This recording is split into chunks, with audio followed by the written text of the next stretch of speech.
হাই everyone, কি খবৰ আপোনালোকৰ? নমস্কাৰ জনাইছোঁ মোৰ অন্য এটি মিনি ব্লগলৈ। আজি আছিলে আমাৰ অনুষ্ঠান মৰ্ণৈত। দ্বিতীয়বাৰৰ বাবে আমি মৰ্ণৈলৈ আজি গৈ আছোঁ। সেয়া আমি অকণমান সময় মাটিয়াত এনেদৰে ৰখিলোঁ আৰু ফূৰ্তি ফাৰ্তা কৰি এনেদৰে ৰাস্তাত গৈ আছোঁ। আমি অকণমান কথাও পাতিলোঁ কিবা ভাল লাগিছিল অৱশ্যে। যিয়েই নহওক এনেদৰে অনুষ্ঠান পৰিৱেশন কৰিবলৈ গৈ আমি ভালেই পাওঁ। তাৰপিছত আমি সাজি কাচি আহিলোঁহি তেওঁলোকৰ কীৰ্তন ঘৰটোলৈ।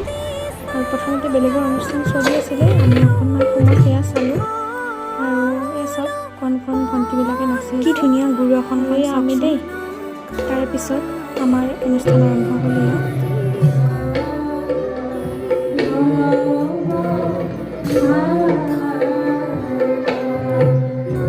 বৰগীতৰ পিছতে আচলতে মোৰ পৰ্দাল আছিলে, গতিকে একদমেই ৰেষ্ট ল'বলৈ সময় নাপালোঁ। তাৰপিছত অকণমান সময় মাজতে ৰেষ্ট পাইছোঁ আৰু ইহঁতেও চাওকচোন ফটো উঠাই আছে এনেদৰে। তাৰপিছত এওঁলোকৰ চালি নাচ আৰম্ভ হৈ গ'ল আৰু এয়া হৈছে আমাৰ বিখ্যাত বাঁহীবাদক ভূপেন ছাৰ।